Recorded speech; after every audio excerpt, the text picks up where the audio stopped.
Although walking through these doors has been difficult for students like Cassidy, they say they're taking this space as an opportunity to heal. The cast has spent over 2 years putting this all together, and now their hard work is about to finally pay off. But the real treat, they say, is doing it all together.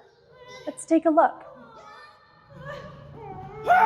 A Big Ten university, a college with endless opportunities. But recently, it's a school that's found itself at the center of yet another difficult situation. Right now, I'm in downtown East Lansing in a community that's getting ready for trick-or-treaters tonight. Now, I know we've had a warmer fall so far this year for Michigan, but that is quickly about to change.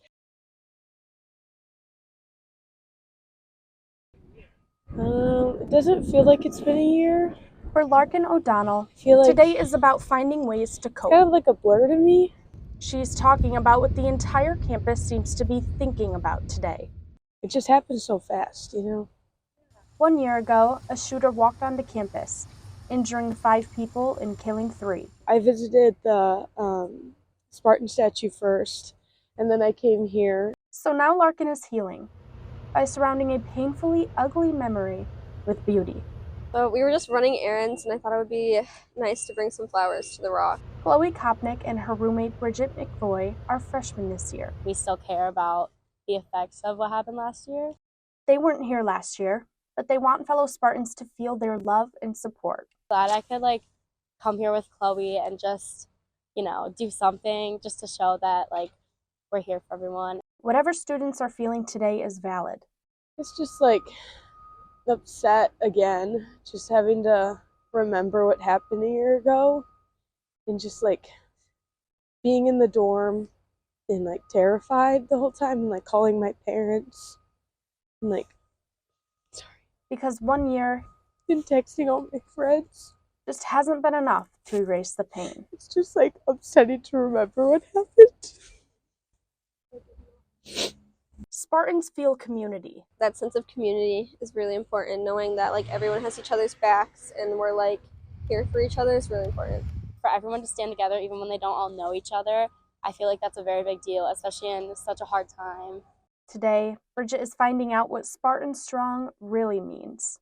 Everyone cares, and they're definitely not alone in the struggle and the pain. It's not like I want to relive it, but definitely remember it.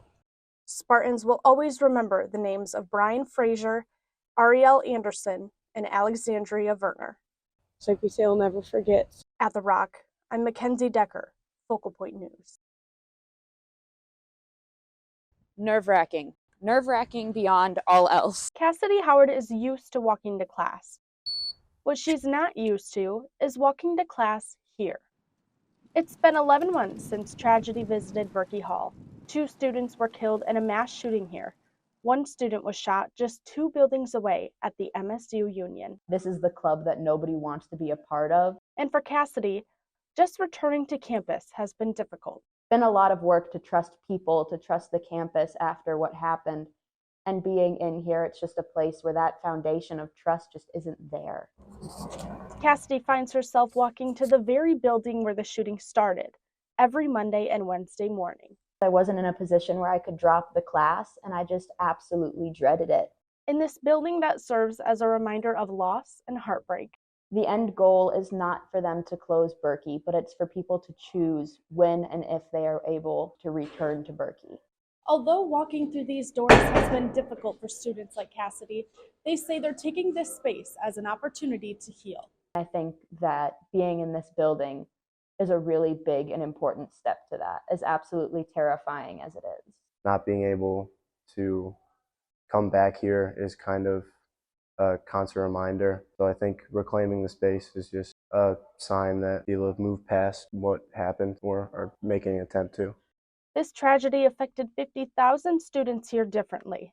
And as they approach the 1-year anniversary, students are healing their own way. Whatever your pace may be, if you're ready now, if you're not ever ready, that's okay. I hope that your specific class is able and willing to make arrangements if you don't feel comfortable coming back. With added safety features and puppy love, If you're here during this week, come pet a dog.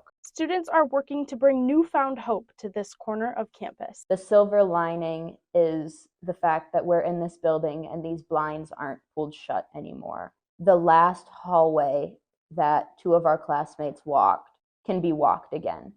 I hope that one day we're able to make it a symbol of, it was really hard going back in there, but we did it. And if we did that, we can do anything.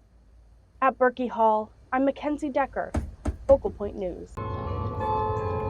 The walk to class on the Michigan State campus I thought it was very unique and I was intrigued by it. just got a little more colorful. When I noticed them, I didn't really know what they were for. I was surprised to see them. It's called the Red Dress Project. We actually put out a call for volunteers to come and help hang up the dresses. And each dress symbolizes a deeper meaning.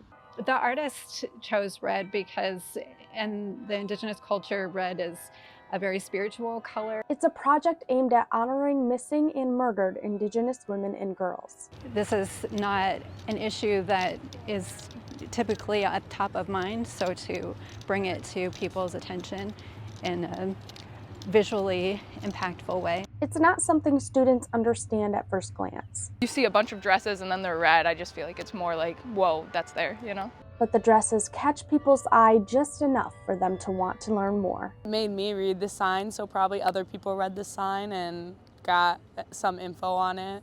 About 60 different dresses hang here, raising awareness and piquing curiosity.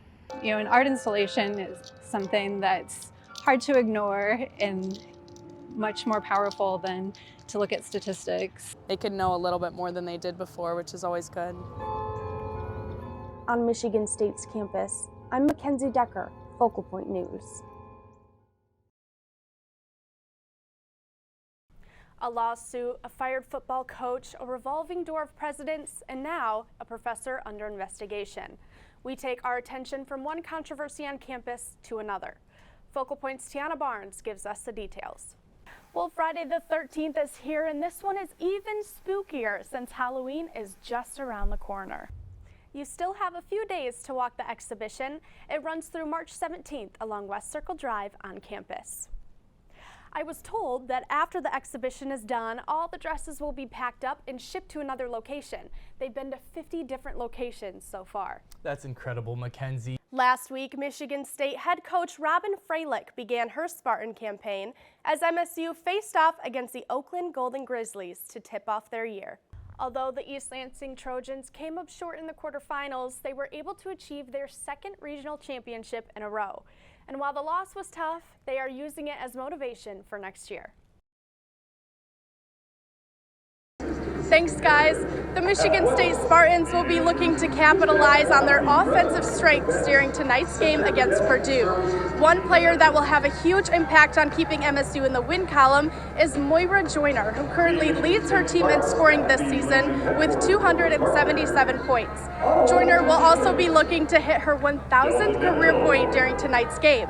She currently stands at 995 points, so that milestone is well within reach with her average of 15 points per game. With the exception of their last match against Minnesota, Joyner has earned double-digit scoring during every game this season, proving to be a huge offensive asset for her team. She is one key player to keep your eye on during tonight's match. We are moments away from tip-off. Stay tuned. You're watching Women's Hoops on Big Ten Plus.